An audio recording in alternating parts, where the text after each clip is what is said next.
떠도는 여러분의 고견을 떴습니다. 오늘 떠평 제목은요, 이재명은 합니다. 이재명이 하긴 하죠. 이런 글인데요.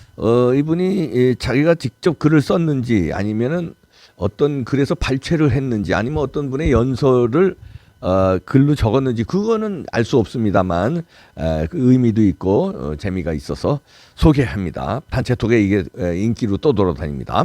김정화 전 민생당 대표의 글에서 이렇게 저격했네요. 그분은 폐륜 쌍욕합니다. 그분은 고소고발합니다. 그분은 음주운전합니다. 그분은 무상연애합니다. 그분은 검사 사칭합니다. 그분은 지인 특혜합니다. 그분은 막 퍼주기 합니다. 그분은 잡아떼기 합니다. 또 그분은 거짓 해명합니다. 그분은 오만방자합니다. 그분은 국민 모욕합니다. 그분은 동문서답합니다. 그분은 사사오입합니다. 그분은 민심 위반합니다. 그분은 적반하장합니다. 그분은 말바꾸기 합니다. 그분은 위장 웃음합니다. 는 등의 내용으로 그가 하고 있는 것들을 나열하였습니다.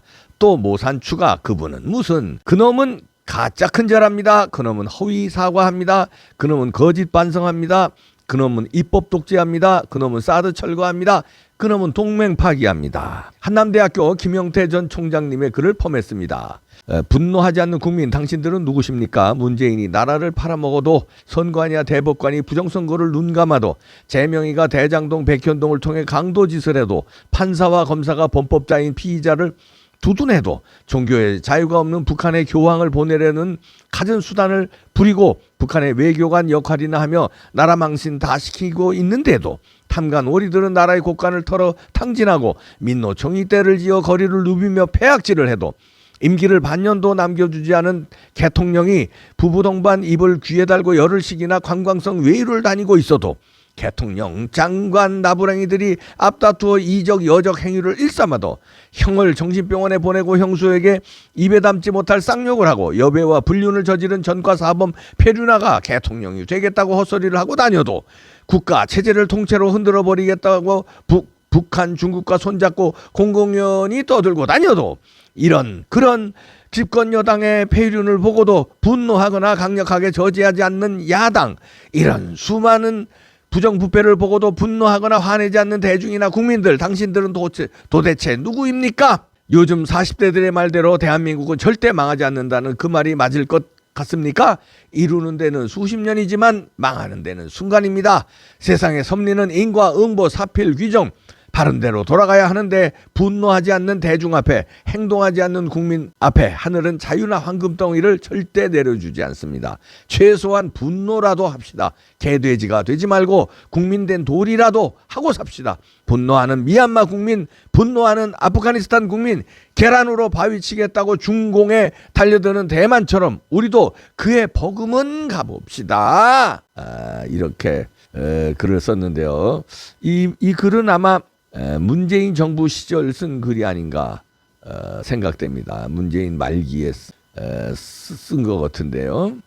왜냐하면 그 이슈들이 부정선거 한참 이슈일 때, 그 다음에 여기서 보면은 그 형수 욕설, 그 다음에 뭐 그 이재명의 그 과거 이슈 가지고 요즘 그 이후에도 이재명의 이 비리는 엄청나게 터져 나왔는데 그거는 다루지 않은 걸로 봐서, 그리고 집권 여당의 폐륜을 보고도 이러니까 그때 집권 여당은 문재인 정부죠.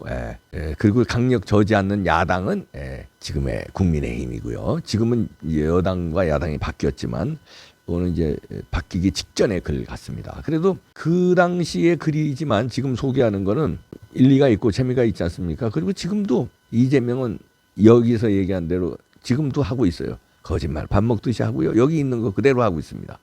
더 하고 있어요 지금. 왜냐하면 자기가 이제 감옥 가게 생겼으니까 방탄을 4개 5개 입고 더 해요. 이제 막판 2판 4판 공사판으로 가고 있습니다. 근데 여기서 그놈은 합니다. 그분은 합니다.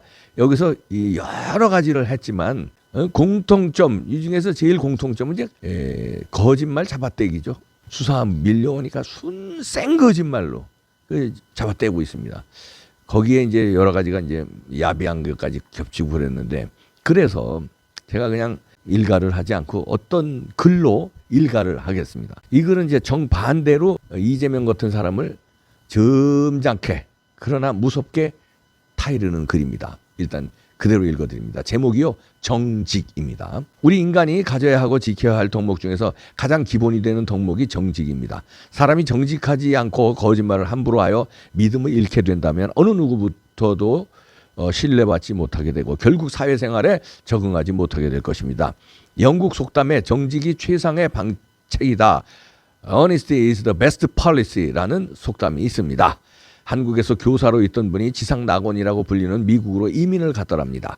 한국 사람이 미국에 가면 언어가 통하지 않기에 한국에서 선생님을 했다고 할지라도 미국에 가서는 선생님을 할 수가 없어 하는 수 없이 세탁소를 차렸습니다. 새벽부터 저녁 늦은 시간까지 힘든 세탁소 일을 그는 꿋꿋이 참고 일을 하였습니다. 그러던 어느 날 손님이 맡긴 양복 바지를 다림질하다가 우연히 왼쪽 주머니 속을 뒤져보니 주머니 안에 $1,000나 되는 거금이 들어있는 것을 발견했더랍니다. 깜짝 놀라 잠시 마음이 흔들렸지만 이것은 내 돈이 아니지라고 이내 마음을 고쳐먹고 옷 주인이 옷을 찾으러 오던 날 그 돈을 돌려주었더랍니다.